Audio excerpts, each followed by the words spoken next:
Hello friends, welcome to খেল দুনিয়া। নতুন বছরে বিরাট জয় দিয়ে শুরু করলো মোহনবাগান। হায়দ্রাবাদ এফসির বিরুদ্ধে 3-0 গোলের ব্যবধানে জয় পেল মোহনবাগান। গোল পেলেন কামিংস, টম অ্যালড্রেড এবং একটি গোল আত্মঘাতী। তো সব মিলিয়ে প্রথম ম্যাচটা নতুন বছরের জমজমাট শুরু করেছে মোহনবাগান এবং হায়দ্রাবাদকে প্রায় দাঁড়াতেই দেয়নি সারা ম্যাচে, সেটাই কিন্তু বলা যায়। তো আজকের ম্যাচের ফার্স্ট 11 যদি তোমরা দেখো, সেখানে কিন্তু খুব একটা যে বেশি চেঞ্জেস ছিল তা কিন্তু নয়। দু একজন এদিক ওদিক করেছিল কোচ হোসে মলিনা, তো এমনি নর্মালি রেখেছিল। তো প্রথম থেকেই মোহনবাগান যেন চেপে ধরেছিল হায়দ্রাবাদকে। আগের দিন আমরা দেখেছিলাম যে হায়দ্রাবাদ ইস্টবেঙ্গলের বিরুদ্ধে শেষ মুহূর্তে গোল করে ড্র করেছিল এবং হায়দ্রাবাদকে সেদিন কিন্তু যথেষ্ট ভালো টিম মনে হচ্ছিল এবং যথেষ্ট বেগ দিচ্ছিল। তবে আজকেরও মনে করা হয়েছিল যে মোহনবাগানকে সেই বেগটা দেবে, প্রথম থেকে কাউন্টার অ্যাটাকে আসবে, সেটা কিন্তু হায়দ্রাবাদ করতে পারছিল না। প্রথম থেকেই মোহনবাগান একতরফাভাবে খেলে যাচ্ছিল এবং একের পর এক আক্রমণে হায়দ্রাবাদ কিন্তু দিশাহারা হয়ে পড়ছিল। এবং প্রথম 11 মিনিটের মাথাতেই কিন্তু মোহনবাগান প্রথম গোল পেয়ে যায় এবং সেই গোলটা আসে একটা আত্মঘাতী গোল হয়। যদিও সেই শটটা দুর্দান্ত মেরেছিল সাহাল আব্দুল সামাদ, বলটা কিন্তু গায়ে লেগে ঢুকে যায়, রিফ্লেক্ট হয়ে বলটা ঢুকে যায় গোলে। গোলকিপার কিন্তু কিছু করতে পারেননি। তা 1-0 গোলে প্রথমেই এক গোল পেয়ে যাওয়ার পর মোহনবাগান কিন্তু আরও চেপে ধরে হায়দ্রাবাদকে এবং হায়দ্রাবাদকে সেই সময় যেন দিশাহারা মনে হচ্ছিল। প্রত্যেকটা বল যখন মোহনবাগান পাচ্ছিল, প্রত্যেকটা বল থেকেই যেন গোল হবে এরকম একটা সিচুয়েশন তৈরি হচ্ছিল।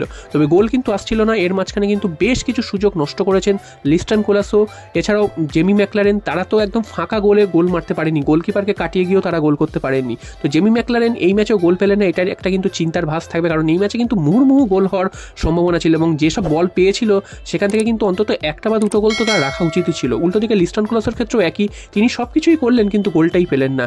তিনি যথেষ্ট ভালো ফুটবল খেলেছেন, তবে শেষ মুহূর্তে যে ফিনিশিংটা সেটা কিন্তু তিনি করতে পারেননি। তা না হলে কিন্তু তিনি অনেক কিন্তু গোল করতে পারতেন আজকের একাই। এছাড়া কিন্তু তারপর মোহনবাগান দ্বিতীয় গোলটা পায়। টম অ্যালড্রেড দুর্দান্ত একটা ক্রস করেছিল লিস্টন কোলাসো এবং সেই ক্রসটা কিন্তু মাথা শূন্যের শরীর ভাসিয়ে দিয়ে হেড করে গোল করে 2-0 করে দেয়। যদিও গোলটার সময় হঠাৎ করে দেখা যায় রেফারি গোল দিয়েছে, লাইন্সম্যান কিন্তু অফসাইডের বাজিয়েছে। তারপর রেফারি লাইন্সম্যানের সাথে কথা বলে সেটাকে কিন্তু গোল করে, নাহলে কিন্তু গোলটাকে বাদ দেওয়া হয়েছিল। এবং রিপ্লেতে দেখা যায় অবিশ্বাস্যভাবে তিনি কিন্তু অনসাইড তো ছিলেনই, উল্টো দিকে এতটাই অনসাইড ছিলেন, এতটাই তিনি ভেতরে ছিলেন, সেখানে কোনো রেফারি যে ভুল করতে পারে এই ডিসিশনটা, সেটা আজকের ম্যাচ না দেখলে বোঝা যেত না। তো রেফারির মান কী হচ্ছে সেটা কিন্তু বোঝাই যাচ্ছে।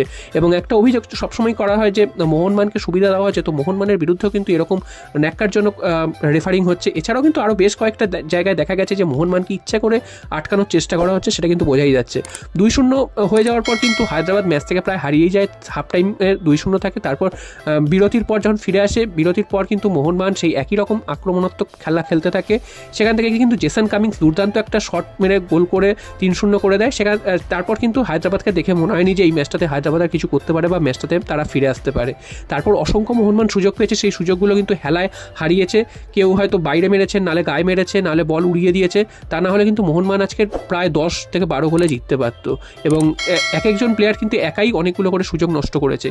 আজকের একটা ভালো খবর, গ্রেগ স্টুয়ার্ট অনেকদিন পর তিনি মাঠে ফিরেছেন। যদিও সাবস্টিটিউট হিসাবে তিনি নেমেছিলেন, তবে অনেকদিন পর তাকে মাঠে দেখা গেছে।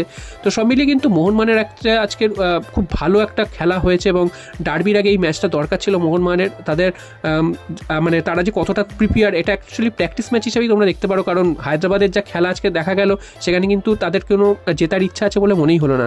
যদিও উল্টো দিকে বেশ কয়েকটা সুযোগ হায়দ্রাবাদ পেয়েছিল, এটা অস্বীকার করলে চলবে না। এবং সেটা কিন্তু অসাধারণ দক্ষতায় মোহনবাগানের গোলকিপার বিশাল কায়েত তিনি কিন্তু বাঁচিয়েছেন। 1:1 পজিশনে অনেকবার সুযোগ এসে গেছিলো, সেই গোলগুলো কিন্তু বিশাল কায়েত একার দক্ষতায় বাঁচিয়েছে। ডিফেন্সে মোহনবাগানের ডিফেন্সে এই জায়গাগুলো একটু দেখতে হবে, কারণ তারা যখন ওভারল্যাপে উঠে আছে প্রত্যেকটা প্লেয়ারই গোল করতে চায় এবং আজকেরও ডিফেন্ডার গোল করেছে, তো তারা ওভারল্যাপে উঠছে, সেই সময় কিন্তু ডিফেন্স একটু ফাঁকা হচ্ছে। সেই সময় যদি কাউন্টার অ্যাটাক করা হয় অতর্কিতে, সেই সময় কিন্তু তারা কিন্তু জায়গায় থাকছে না, যার ফলে কিন্তু বেশ কিছু সুযোগ তৈরি হচ্ছে। তবে সেই সুযোগগুলো হায়দ্রাবাদ নষ্ট করেছে বা তারা কিন্তু কনভার্ট করতে পারেনি। এইগুলোর বাদে হায়দ্রাবাদ আর কিছুই করতে পারেনি সারা ম্যাচে এবং সারা ম্যাচটা মোহনবাগান ডোমিনেট করেছে এবং মোহনবাগান কিন্তু জয় তুলে নিয়েছে। এবং রেফারিং নিয়ে যেটা বলছিলাম, যে রেফারিং কিন্তু আজকের ম্যাচও যথেষ্ট খারাপ হয়েছে। মোহনবাগানকে কিন্তু ইচ্ছাকৃতভাবে আটকানোর চেষ্টা হয়েছে বারংবার, সেটা দেখা গেছে। মেরে ফেলে দিলে ফাউল দিচ্ছিল না। এছাড়াও অফসাইড, যেখানে দেখা যাচ্ছে পরিষ্কারভাবে অফসাইড নয়, সেইগুলোকে অফসাইড কল করে খেলাটাকে নষ্ট করে দিচ্ছে। যেখানে অ্যাডভান্টেজ দেওয়া যায় সেই খেলাগুলোকে অ্যাডভান্টেজ দিচ্ছে না। তো সব মিলে কিন্তু রেফারিং কিন্তু এই ম্যাচে ম্যাচেও খারাপ হয়েছে এবং আজকে কিন্তু মোহনবাগানের বিরুদ্ধে গেছে, যদিও মোহনবাগান ম্যাচটা জিতে গেছে বলে সেটা চোখে পড়ছে না, তবে আজকে কিন্তু রেফারিং মোহনবাগানের বিরুদ্ধেই হয়েছে বলা যায়।